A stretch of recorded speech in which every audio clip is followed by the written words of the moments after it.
For the last 25 years, I've been in real estate, which is my passion. Back in 2015, I started working in the family office space directly for several prominent families on their real estate portfolios. With 70% of families losing their wealth by the second generation and 90% by the third generation, I then realized that real estate would be the missing component for families, allowing them to maintain their legacy and mitigate how much wealth is lost for future generations. It was shortly after working for my first single-family office that I started interviewing successful real estate families and industry experts. These conversations, combined with my first-hand experience of working for families on their real estate investments and currently investing on behalf of families, that has allowed me to share this knowledge with other family offices, family members, and family office professionals so they too can be good stewards of wealth. I'm DJ Van Keuren, and this is Family Office Real Estate Insights from the Family Office Real Estate Institute.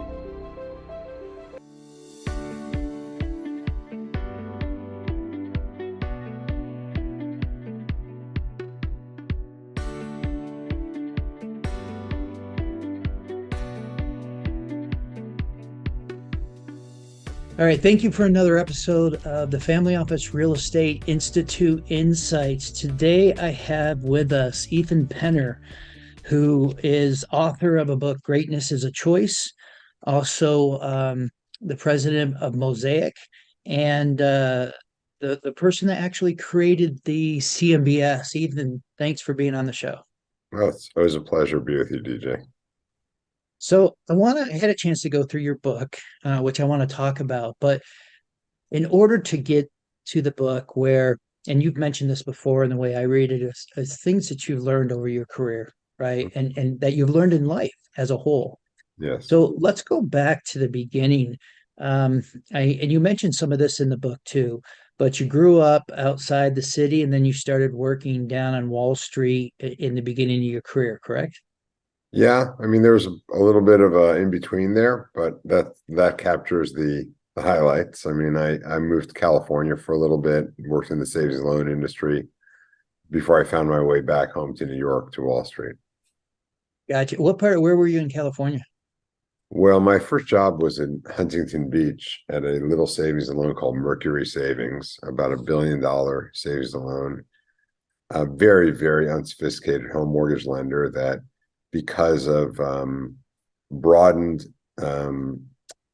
charter given to savings and loans incorrectly by Congress, they went from this very unsophisticated, very simple home mortgage lending business, and all of a sudden found themselves, like all savings loans at that time, with the authority to basically do whatever the hell they wanted to do with taxpayer-backed deposits. And like most savings and loans, found themselves upside down and then ultimately out of business and shut down because of insolvency, probably 5, 6, 7 years later.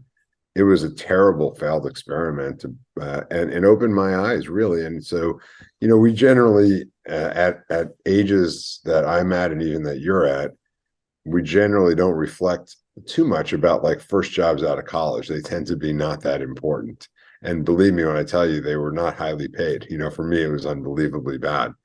But when I reflect upon what I saw and therefore what I learned in that very first year out of college, it set an amazing foundation for everything in my career, including being able to write the book. I really began to understand how inept our government is and how at fault our government is because of its ineptitude for so much disaster and carnage in our financial markets and our economy. And I think we're seeing that playing out again right now. And I think it's been a theme for my 40 years of adulthood, and I got to see it front and center the first year out of college, which was, I guess, a blessing. All right. So then it sounds like the savings and loans closed down. Is that when you had headed back to New York? Well, no, the savings and loans ultimately got kind of shuttered for the most part around 1989, 1990, which is Right. around the time that I actually started creating the CMBS business, because that shutting down of an entire segment of our financial system began to create the panic that ultimately created the void in real estate finance that I filled. I got this early experience in the savings loan industry with the first one, which was a very unsophisticated one, and then I moved over as my girlfriend got accepted to medical school up in San Francisco to a very sophisticated one, and just by chance, I found myself at a place called Homestead Savings, which was one of the couple of pioneering players in the development of the secondary mortgage market, along with some of the couple, really only two or three firms on Wall Street, Solomon, First Boston, and Merrill Lynch. And so I just kind of like stumbled into a front row seat as a participant, even in the very, very, very earliest stages of the secondary mortgage market. Before then, lenders like savings loans would make loans with deposits and hold them to maturity. They were not selling them. So this whole idea of packaging and selling loans to investors was just beginning as I got out of college. And this second job I had gave me a front row seat and opened my eyes to how I would make it back to New York and make it back to Wall Street. I really didn't have a plan. I had a desire. I just didn't have a plan. And this kind of stumbling onto this job opened my eyes to that plan. So was it then in San Francisco that you sort of started to create the foundation, and where were you in the thought process for creating the CMBS? Well, back then, I just started to see that this business of making markets in pools of single family loans was just beginning and was going to be very, very big. And I saw that the three firms I mentioned were already succeeding and making good money at it on Wall Street, and that the other major firms on Wall Street were aiming to follow their lead. And that I had, even though I was only a few years out of college and did not have an MBA, I had better than an MBA because, mortgage finance was not being taught in graduate business schools anywhere, because there was no secondary mortgage market. It was a very unsophisticated business.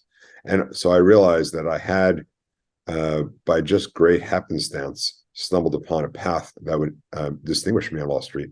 And I knew that I could make it to Wall Street in that game. I found my way to Drexel as a early generation mortgage-backed securities trader. So let's call it, I was one of the OGs, as they say in today's parlance. And I was the credit guy. So, on the trading floor, you'd have different individuals would trade different products, make markets in different products. The Ginnie Mae guy, the Fannie and Freddie guy, the ultimately CMO guy, the IOPO guy, and then there was the credit guy who traded pools of uninsured, non-guaranteed mortgages. That was me. And so I've always been the credit guy. And then that created the kind of genesis of everything that came after that for me. I went to Morgan Stanley and built mortgage finance and mortgage trading from scratch there. I left Drexel after 2 years, very heavy-heartedly, because I love Drexel, but the opportunity for a young man to come in and create something at Morgan Stanley from scratch was too enticing for me to pass up. And it was at Morgan Stanley, in that position, its location in commercial real estate, and I started to kind of think, gee, the securitization technology and approach that had been so successfully applied to single family mortgages and other assets could help solve the dislocation that was so significant at that time in commercial real estate finance. And Morgan Stanley, the powers that be at that time, felt like most people in power at that time, scared of real estate, scared of touching that industry with their principal. And, you can't blame them. I mean, people had lost historic amounts in real estate in the preceding couple of years. But I knew that it was time to run into the burning building. The fire was abating, and there was huge opportunity. Morgan Stanley, as I said, didn't want to do that, so I ran out of Morgan Stanley and started my own firm to address this incredible historic opportunity created by a vacuum of lending that had dissipated completely. And I created the CMBS paradigm. It wasn't called CMBS. There was no name for it at the time. I was just doing what became CMBS, and later found my way about a year later to being backed by Nomura Securities, which at the time was the largest financial company in the world, and found myself at the age of 31 or 32, the only person, the only company kind of with money to finance real estate. So it was a very enviable position, and I was able to take that position and create a dominant business and a dominant brand for Nomura and ultimately for myself, and build a kind of an industry around that dislocation. So the story that you're telling, really to me emphasizes, two chapters in your book, chapter 44, chapter 45, where you're talking about the importance of timing and trusting our instincts. Yes. So it seemed like that was a combination of both, from what you're saying. So, but led by trusting your instincts. Would you agree with that? 100%. Although I have to say, I saw it so clearly, DJ. I think that I could probably point to a number of reasons why I see things in life sometimes differently than everybody else. But that was one of those moments where I saw purely how opportune things were. I saw purely how profitable each transaction I was doing was. When everybody else saw a danger, I didn't see any danger. I saw the safest, most lucrative business I had ever seen. And I think it was because everybody saw danger, and so it was a very important lesson for me to kind of be part of and to capitalize upon. I learned a lot about life and about people, about herd thinking. And I know, my book talks a lot about herd thinking, and I learned a lot about myself. And of course, the first year or two that I was very active, I was being derided by the majority of the financial world, who thought I was crazy and taking undue risks with Nomura's money. And of course, 1, 2, 3 years later, all of the derision turned into emulation. Right. So, one of the things that I've learned from working for the number of patriarchs I have is that they'll surround themselves with great people, but at the end of the day, they're going to bet on themselves and they're going to make that decision. So, with so many people that were questioning what you were doing and if it could work, etc., how did you get the people on board and to support you to actually take those steps? Yeah. Well, remember, I had had some standing by virtue of my success at Morgan Stanley, especially. So I had a lot of credibility built up from a great run at Morgan Stanley that was about a 6-year run where I was one of the leading people in the history, really, of structured finance and structured mortgage finance. So I had credibility built up. I wasn't just someone who literally came to this world of Wall Street out of left field with no standing. I had a lot of standing, and I think that helped a lot. And I was one of those group of people who built structured mortgage finance from scratch. So having had that track record, I had the standing that people tend to believe that I, believed in me. There were people who knew me, who believed in me. And my key people were people who were very close to me. I brought in one of my right-hand guys from Morgan Stanley. So he was really right there with me from the Morgan Stanley days and came in and knew me. He knew who I was, and intimately. I brought in another guy who was someone, oddly enough, that I met I lived in Mill Valley outside of San Francisco, and he was my next door neighbor. And he was one of the smartest people I'd ever met, and by weird coincidence, was a Dartmouth Business School classmate of a number of my boss at Morgan Stanley, and a number of other senior people there who all uniformly said he was the smartest person in their school. So it was people who were close to me, and that was a foundation for the first group of people that I brought into Morgan Stanley, who knew me, had faith in me, and then success begets following, right? We were successful right out of the box, and anyone who kind of came into my office, even in that first year, and saw the economics and the kinds of business we were doing, understood that we were taking almost no risk and making large profit margins. And if you didn't see it, you weren't qualified to work for me. It was that obvious. So it was a good, I guess, a good screening tool. Those who were not smart enough to see it, I really didn't want them anyway. The going back to the timing part, a person that was very well known, respected in our industry, unfortunately passed away a number of months ago, Sam Zell. Mm. He was he was buying when everybody was running the other way. And I remember reading something one time where he said he started questioning himself because he'd be the only person at the closing table and nobody else was around, right?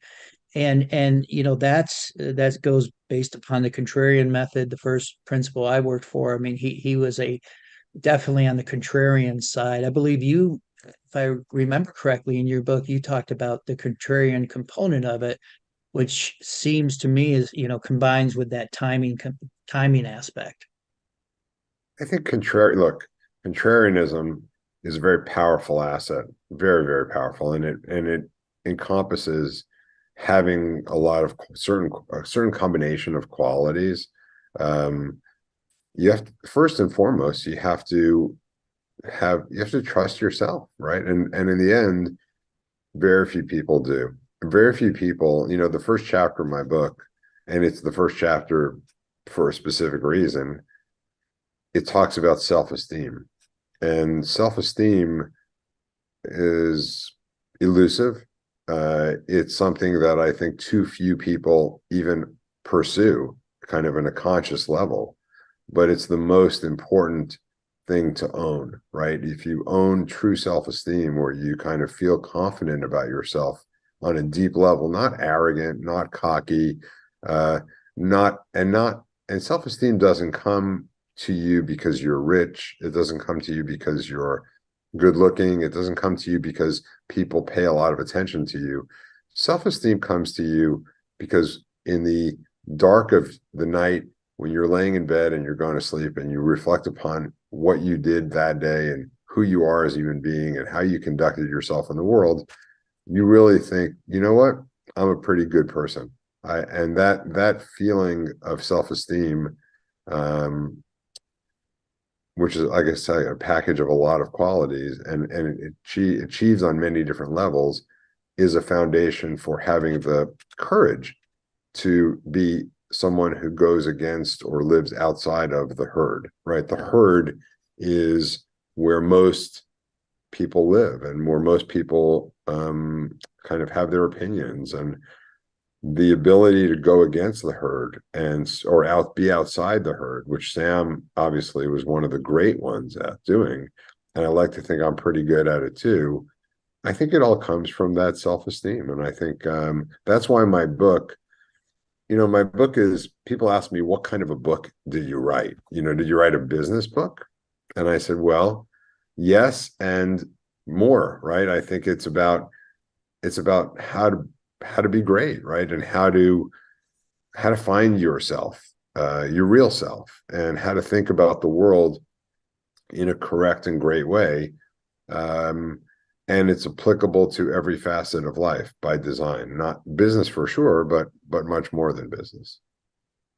So when did that crossover start to happen? I mean, I can tell you for myself personally, there's a number of things you go through, right? Because you're young, you're still growing. So that sometimes that confidence can also come from arrogance, right?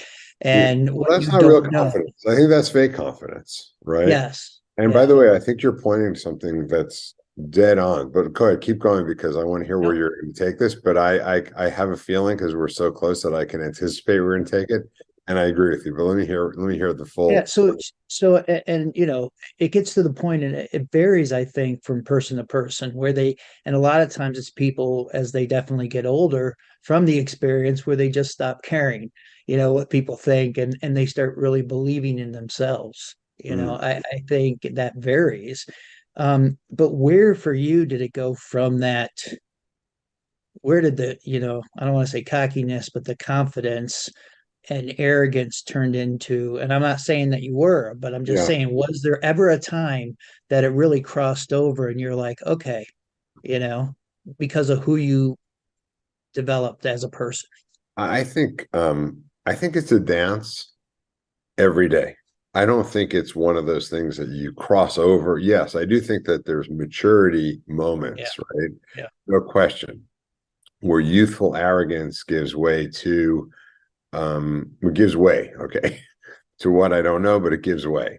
So but I do think that there's a dance to be had every single day. This measurement, this idea of going to bed, we go to bed every night, or we rinse our faces in our bathroom every morning and every night, and we get a chance to look at ourselves, whether it's looking at ourselves in the mirror in the bathroom or kind of metaphorically as we close our eyes and go to bed. And we get to score ourselves. Like, are we proud of ourselves? Did we conduct ourselves that day well? And I think self-esteem can be earned and lost uh, daily. Okay, so it's not a something. It's not something that can be held without effort and consciousness, and it's not something that once achieved is permanent. I don't believe that, and so that's one thing. And I definitely had, and I look back, of course, like I think most people who attain a certain age, and for sure, I'm embarrassed by some of the things that I might have said or thought about myself even at a younger age, and go, wow, I really thought I knew everything, and I acted that way, and how little I really knew is embarrassing, and how I perhaps conducted myself is But but embarrassing. but that I also think it has to do with a reason for the success. I mean, if you think about some of the great people, whether it is, that's done a lot, Bill Gates, right? Or Zuckerberg or whatnot. I mean, they were they didn't know better. Yeah. And it was sort of like, one Well, of the reasons why I think a lot of people they draft younger people is because you're not to that stage where you're like, well, maybe I can't, or maybe this, or maybe that.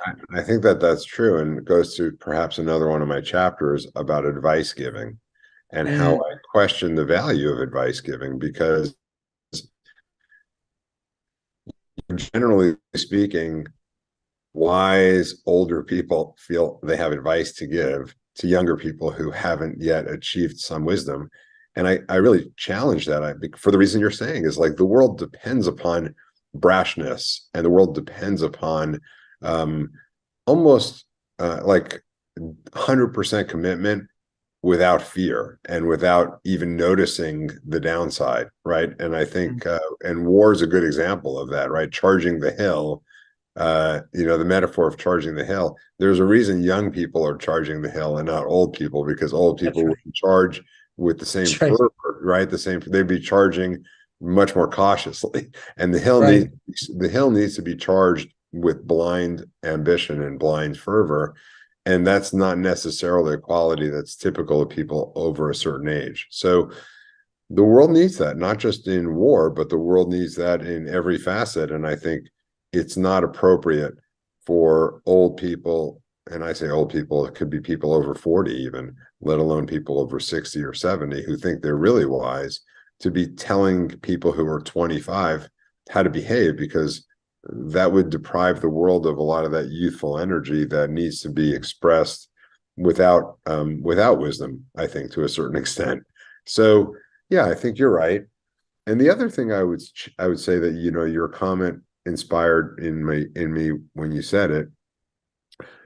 One of the best, I've been fortunate, you know, and you pointed out some of my career highlights and achievements, and I've gotten a lot of accolades in my life, but there's very precious few that really mattered to me. Like, you know, when you get a compliment, you go like, wow. You remember the ones, the few that really matter. They really touch you. My son, Daniel, once said to me that the quality that perhaps that he most admires in me, that is rarest in his observation in people over a certain age, is that I have an unending desire to learn, and I'm constantly listening, and I'm constantly trying to challenge all my beliefs, and am willing and open to changing them and growing with new information. And I'm very proud of that. And he amplified that by saying, you know, in his experience, people over a certain age tend to shut down. They tend to say, well, I know what I know, and I know plenty. I've lived a full life. And then they become talkers instead of listeners, you know, Mhm. and unwilling to allow their belief systems to be challenged anymore. And I think that's a form of death. You know, I think that's when you die, right? So Mhm. Mhm. I'll never do that. And I think that's a grave mistake made by older people. And I don't remember if I touched upon that in my book or not, but it's certainly one of the most valuable compliments I've gotten in my life, and observations about who I am. And I'm almost, you know, among the things that I'm most proud of, it's one of those things that I'm most proud of. Well, you know, to me, it also sort of intertwines to some extent with what you wrote about in chapter 17 about don't share your unresearched opinions, please. And I thought that was very interesting because, you know, that is actually one of the things that my daughter will say, especially when it comes to politics, which I admire in her, is if you don't know, just say, you know what, I really can't form an opinion on that, or I don't have enough information. And I think that's very important. In fact, I think our country could be a lot better off if if people stood by that. Yeah. Well, there's no question. I mean, I learned that lesson very, very unequivocally from one of my earliest bosses. At that second savings loan, I worked for a guy named Steve Trainer, who later worked for me.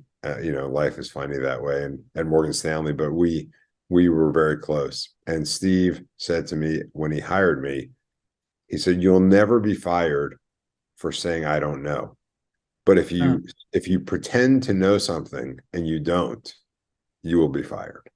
And because then people, you know, then that whole act, you know, you create risky situations by pretending to know something you don't, and then acting and have other people acting accordingly.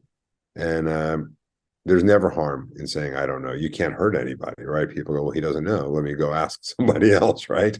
Or let's Right. research it some more. And I really understood from that very young age. I think I was probably 22 years old when he told me that.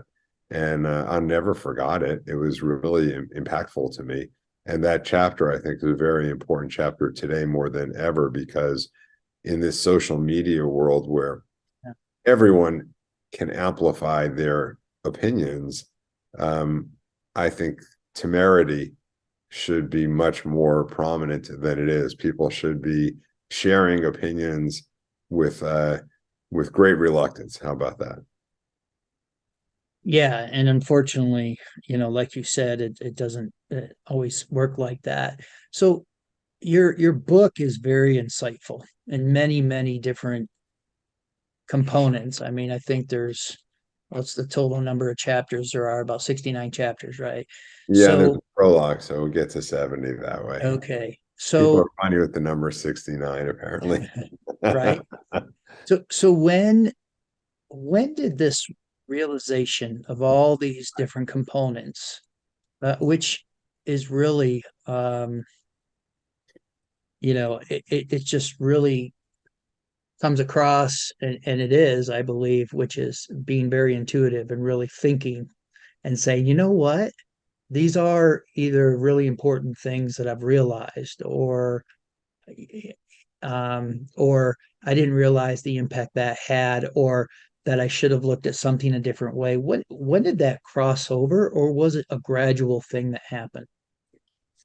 I think it's always been with me. I think that living life for me has always been both as the actor and the guy in the chair with a bucket of popcorn watching the movie. I've been the actor in the movie, and I've also been the observer at the same time. It's a funny way to live life. I've heard other people talk about that as well. So I know I'm not the only one who has that weird thing going on. But that observer, that person who's sitting watching the Ethan Penner movie go and with a bucket of popcorn is taking notes. And so I think this book is the manifestation of sitting in the chair watching the Ethan Penner movie and taking notes along the way. And this is the result of the note taking over a 62-year life lived. So it's always been with me, and I think that the first impetus to write a book like this was to pass down like that, passing it down to their kids and ultimately hopefully passing it to grandkids and beyond.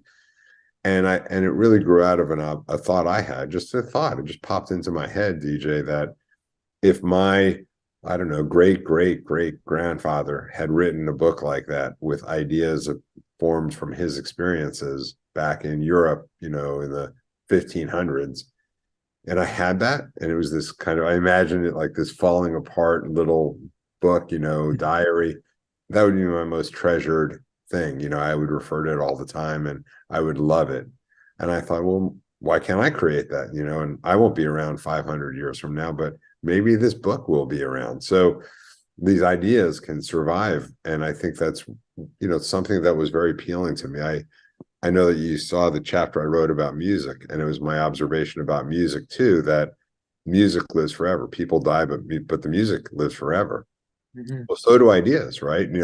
We are reading, I don't know, George Orwell's ideas, and long after he's dead, with great kind of interest, almost renewed interest today, because of the world.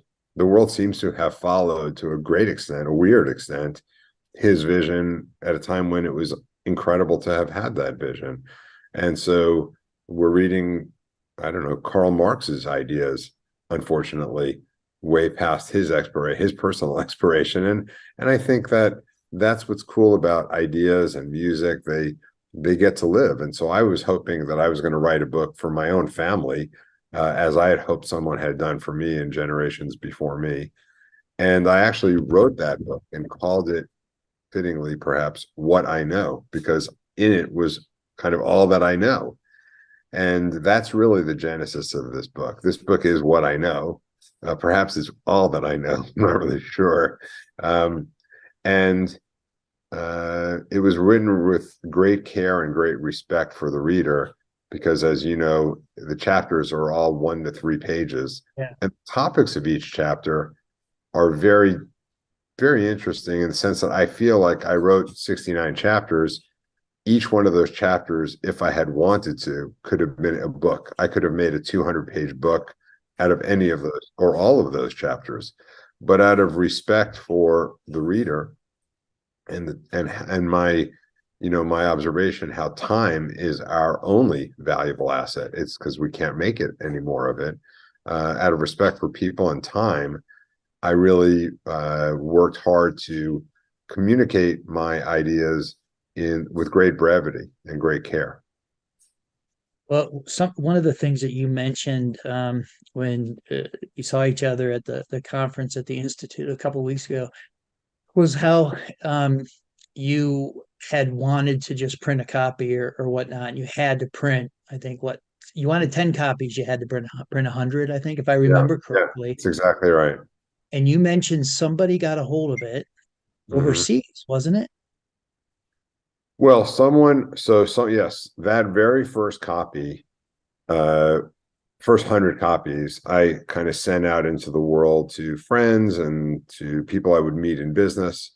And ultimately, one of those copies was found its way from a friend to a friend of a friend, or a client of that friend, who lives in the Middle East, and someone I had never met before. And I was introduced to that individual by my friend. He had my book and told me that he loved it. And after reading it, he kept the copy on his 12-year-old son's nightstand and would read a chapter with his son at bedtime and discuss it. And that really was one of the great inspirational moments for me that that kind of moved me to say this book that I had written for my family is now finding deep value for other people, strangers really, and to me nothing or very very little could be more inspiring than a father communicating values to his son through my words, with my words getting an assist. It's really cool. Well, but it's not just that, Ethan. It's also that it was being done on the other side of the world. Yeah, yeah. I mean, that's even something great. I can, after going and reading your book, I mean, I can go through and talk about just how great it is, but I think that that really speaks for itself with that story that you just said. So, your book, Greatness is a Choice. Um, where can people find the book? Is it out already? So the And book, yeah, go ahead. the book is scheduled to be released by the publishing firm Wiley, which uh, impressively is the oldest publishing house in North America, and they're releasing it at the end of October. It's available to be purchased today on pre-order for delivery at the end of October on Amazon and Borders and Barnes and Noble and all the other kind of online outlets. It's available it's only going to be sold in hardcover. It's a beautiful, I'm very proud of the design of the book. It's a very pretty book and a good keepsake. And anybody who reads it, I'm traveling all over all the time, happy to personalize it for anybody. I'm actually doing a lot of speaking around the book, and so we have a nice website. Our website for the book is greatintersection.com, but you could find it if you kind of just Google the book, it'll show up. But greatintersection.com, and in the website, it'll have where I'm traveling to and where I'm speaking, and people will be able to find me. I think the book is kind of like CMBS in 1991 that filled a massive void. I think, sorry about that dog. It's my favorite. My best friend is my Pomeranian, so I forgive him that bark. And if anyone met him, they would love him. But my I feel like this book is analogous to CMBS in the sense that there's a big void in the world today, very, very big void. And this book is aiming straight at that void. I think that the world that I grew up in was a world of values. It was a world of kind of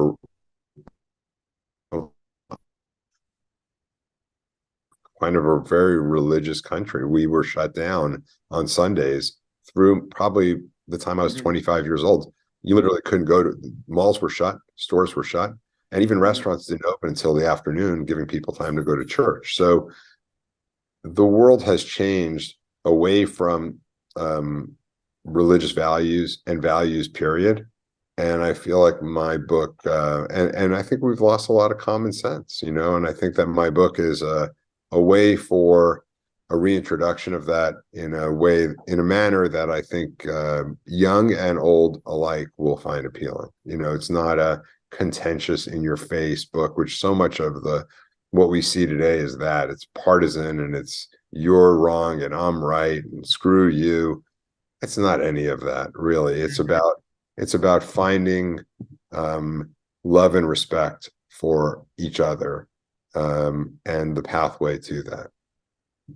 Well, if anybody has a chance to go hear you speak, they definitely should do that because, not only do you discuss aspects of your book, but you also go into your history and your life that you've lived, which if you haven't already thought about, you should think about writing a biography, because I think that would be fascinating as well, for, you know, that whole, especially during the time period that you created what you created, and the concerts and the people you've met and everything along the way. But Ethan, you know, great person, as many people have said. I mean, your wealth of knowledge is tremendous.